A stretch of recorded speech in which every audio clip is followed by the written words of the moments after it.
कुत्ता पालो, बिल्ली पालो, भेड़ बकरी पालो, आरक्षण हम आपके मुंह पे फेंक के मार देंगे उसी दिन, मेरी बात को आप याद रखें।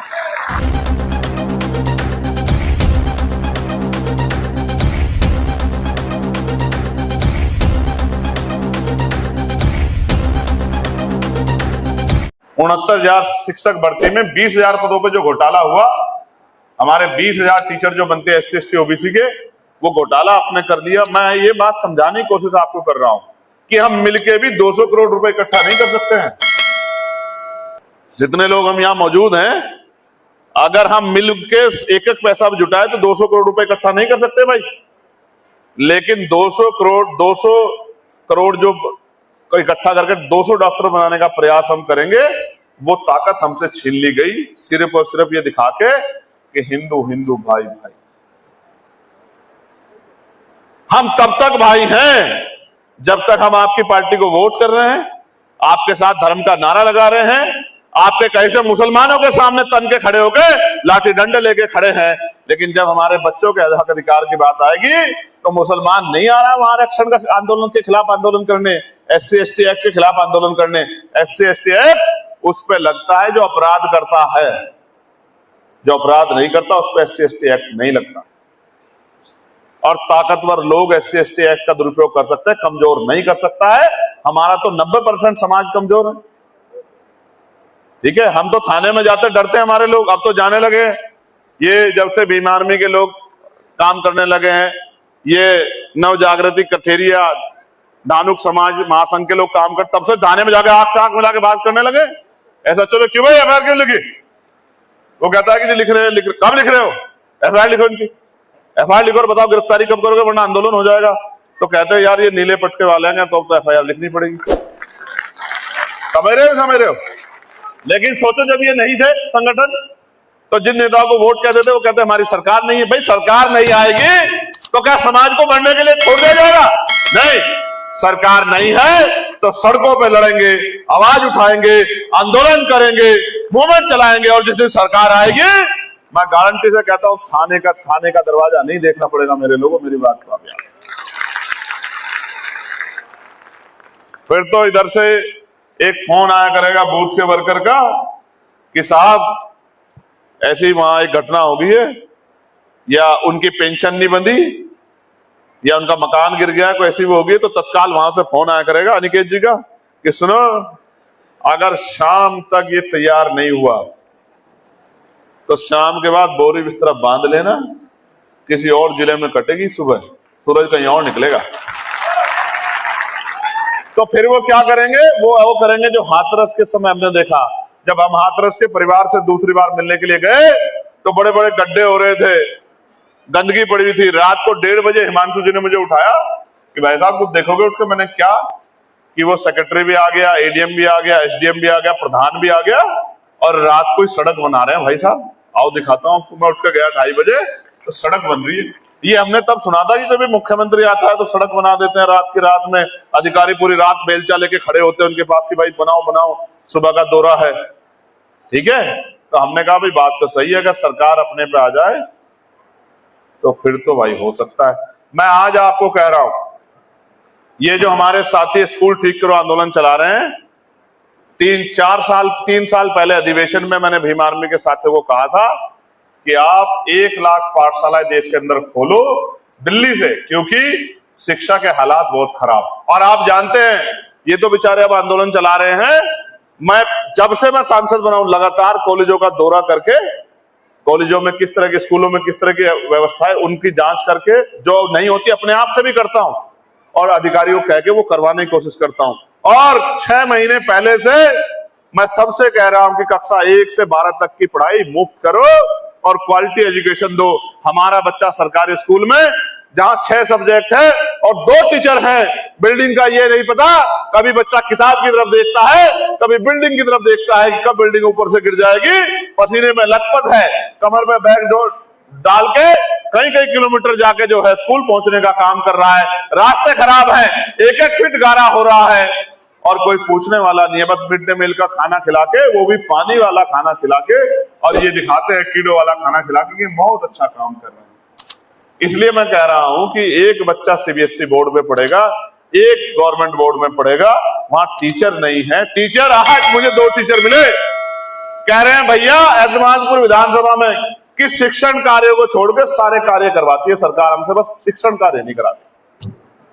और हम नौकरी लगे हैं, महापुरुषों कर्ज उतारना चाहते हैं, अपने बच्चों को पढ़ाना चाहते हैं, लेकिन हमसे सारे काम करवाती, बस शिक्षण कार्य नहीं करवाती सरकार। तो भैया कोशिश करो कि राज्य में आ जाओ, हमें पढ़ाने का मौका दो। हम इन प्राइवेट स्कूलों का मुकाबला सरकारी स्कूल से करके दिखाएंगे, क्योंकि हम इन्हीं से निकल के आए। इसलिए कह रहा हूं, जब तक शिक्षा नहीं लोगे, जब तक सामाजिक जिम्मेदारियों को नहीं समझोगे, और जब मैं अपनी बात को खत्म करने की तरफ आगे बढ़ रहा हूं, तो एक बात मैं आप सबसे कहना चाहता हूं। 100 आरोप लगेंगे, 100 तरह की बातें की जाएंगी, लेकिन जब भी कोई बात हो, धैर्य रखकर इंतजार करना। जब जब मेरी कलम उठेगी, वो आपके पक्ष में उठेगी, कभी मेरी कलम आपके खिलाफ नहीं उठेगी। मेरी बात को आप याद। दूसरी बात जो अति महत्वपूर्ण है वो ये है, आप बहुत पैसे वाले हो सकते हैं, बहुत पढ़े लिखे हो सकते हैं, आप देखने में बहुत सुंदर हो सकते हैं, शरीर में बहुत बलवान हो सकते हैं, आप बड़े व्यापारी हो सकते हैं, आप पे बहुत जमीन हो सकती है, आप बहुत बड़े अधिकारी हो सकते हैं। अगर आप समाज से जुड़े हुए नहीं हैं, अगर आप बुरे वक्त में समाज का हाथ नहीं पकड़ते हैं, अगर आप समाज के दुख सुख में नहीं खड़े हैं, तो समाज के लिए आपका कोई योगदान नहीं है, तो समाज को आपकी कोई जरूरत नहीं। समाज के दिलों में आपके प्रति कोई प्रेम नहीं है। मेरा तजुर्बा है, बड़े से बड़ा पैसे वाला जाता है, 100 लोग नहीं इकट्ठे होते, गांव का काम करने वाला एक सामान्य सामाजिक कार्यकर्ता जाता है, आसपास के 100 किलोमीटर के लोग आते हैं कि भाई ये आदमी बहुत अच्छा था, समाज की सेवा करता था। इसलिए मैं आपको कह रहा हूं कि अपने बच्चों के अंदर, अपने अंदर तो आपके हैं, अपने बच्चों के अंदर ये भाव जरूर डालना कि जिस समाज में पैदा हुए हो, अगर कभी उस समाज का हाथ पकड़ने का अवसर आए या उस समाज के अधिकारों में कभी हमला हो, तो अपनी कुर्सी की परवाह मत करना, अपने समाज के हितों की रक्षा करना, सच्चे बेटे बन के दिखाना, कपूत मत बन जाना, समाज से धोखा मत करना, समाज से गद्दारी मत करना, समाज को अकेला मत छोड़ना। ये समाज बहुत भरोसा करता है और हर बार ठगा जाता है, हर बार भरोसा करता है, हर बार ठगा जाता है, हर बार भरोसा करता है, हर बार ठगा जाता है। कोई तो सवेरा आए कि इस बार समाज ना ठगा जाए, कोई तो सवेरा आए कि नेता समाज के लिए हो, समाज का यूज करने के लिए ना हो। नेता समाज को देना चाहता हो, सिर्फ समाज से जात के नाम पे लेना ना चाहता हो। एक दिन ऐसा आएगा, मेरा विश्वास आप याद रखना। मैं पुनः आपको बधाई देता हूं, आपके इस प्यारे संगठन के लिए मंगल कामनाएं करता हूं। और आप कह रहे थे कि भाई हम खून देंगे, विश्वास करो, अब जो आने वाला समय है वो आपका, उसमें आपका खून बहाने के लिए लोहे का गुर्दा चाहिएगा, जो अभी मां के कोख से जन्म नहीं होता। क्योंकि अब अगर खून कोई बहाएगा तो वो चैन से नहीं बैठ पाएगा, याद रखना मेरी बात। मैं गया था बिहार, बेटी का नाम था ज्योति पासवान, उसकी रेप करके हुई थी हत्या, जिला है दरभंगा। जिस व्यक्ति ने की थी, ये मुझसे कहा गया अधिकारियों द्वारा कुछ कि वो बहुत ताकतवर आदमी है, सांसद जी का खास है, उसको गिरफ्तार नहीं कोई कर पाएगा।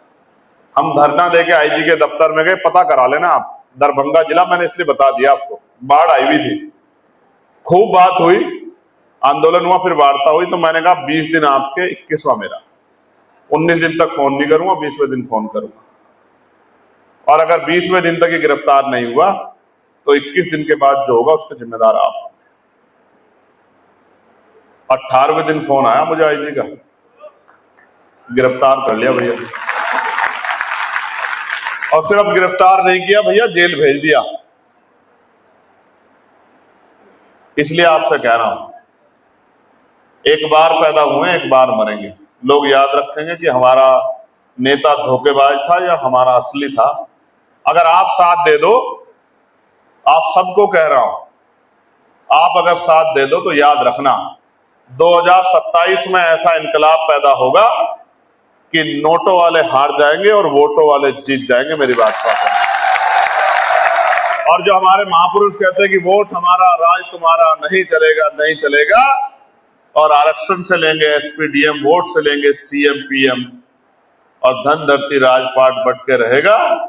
जिसकी इतनी संख्या भारी उसकी उतनी हिस्सेदारी, ये होना ही है इस देश में। आज कह रहा हूं, मीडिया के बंधु भी रिकॉर्ड कर लेना, पता नहीं क्या क्या चलाओगे आप।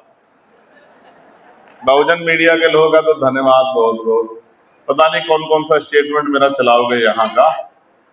याद रखना मेरी बात को, नोट कर लेना। कुत्ता पालो, बिल्ली पालो, भेड़ बकरी पालो, मगर गलतफहमी मत पालो। जब तक इस देश में गैर बराबरी रहेगी, छुआछूत रहेगा, आरक्षण रहेगा। पहले संवैधानिक मूल्य को स्वीकार करो, जातिवाद छोड़ो, गैर बराबरी बंद करो, भाईचारा बनाओ, समता मूलक समाज बनाओ, जातीय बंधन तोड़ो, जातिहीन समाज बनाओ। ये आरक्षण हम आपके मुंह पे फेंक के मार देंगे उसी दिन, मेरी बात को आप याद रखें। अब तो हमारे लोग पढ़ने लगे हैं, बोलने लगे हैं, लिखने लगे हैं। मैं आज गारंटी से कहता हूं, आज 2026 चल रहा है, 2051 में एक ऐसा समय आएगा कि हमारी तीसरी पीढ़ी मैदान में होगी। तुम्हारी मेरिट को अगर फाड़ के, तुम्हारी मेरिट को, जिस छूटी तथाकथित मेरिट का आप जिक्र करते हो, इंटरव्यू में गला काटते हो, अंगूठा काटते हो हमारा,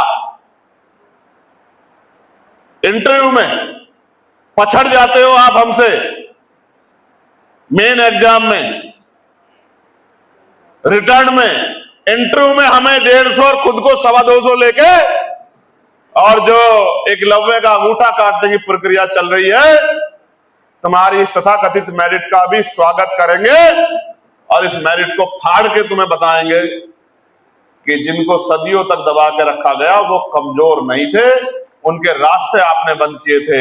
मेरे तो याद है सरकारी स्कूल में पढ़ने के लिए 1911-12 का समय था, एक अधिवेशन था, उसमें ये माना गया कि अनुसूचित जाति अछूतों को भी विद्यालय में सरकारी विद्यालय में पढ़ने की अनुमति होनी चाहिए। आप महसूस करके देखो, बाबा साहब तो के पिता तो सूबेदार थे, तो वो बाहर बैठ के पढ़ते थे। जिनके पिता सूबेदार नहीं थे, इसके सागर के बाबा, मेरे बाबा जो खेतीहार मजदूर थे, वो कहां पढ़ते होंगे भाई। मेरे पिताजी 12वीं तक मुझे बताते थे, मेरे मित्र हो गए थे अंतिम समय में, वो 12वीं तक मेरे पिताजी कहते थे कि 12वीं में पहली बार मेरे पास पजामा आया चंद्रशेखर। 11वीं तक मैंने पट्टू के कच्चे से थोड़ा सा बड़ा कच्चा होता था, 11वीं तक उसने पढ़ाई की है। और 12वीं के बाद जब मैं पढ़ने के लिए गया देहरादून तेरे ताऊजी के पास, तब मेरे पास पहली बार पजामा आया, पैंट भी नहीं।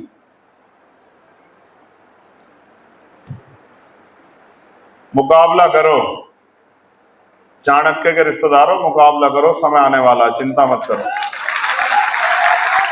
और राजनीति में भी पछाड़ेंगे, एजुकेशन में भी पछाड़ेंगे, नौकरी में पछाड़ेंगे, लेकिन जैसा बाबा साहब ने कहा था, हम प्रथम और अंतिम भारतीय हैं, इस देश की मिट्टी के कण के लिए अपने प्राणों का बलिदान दे देंगे, झुकेंगे नहीं। बहुत बहुत धन्यवाद। जय भीम, जय भारत, जय संविधान, जय मंडल, जय जोहार। भारतीय संविधान जिंदाबाद, कमजोर किसान मजदूर जिंदाबाद, नव जागृति कठेरिया धानुक समाज महासंघ जिंदाबाद, और मेरी माताएं बहनें बुजुर्ग नौजवान साथी सब जिंदाबाद। धन्यवाद।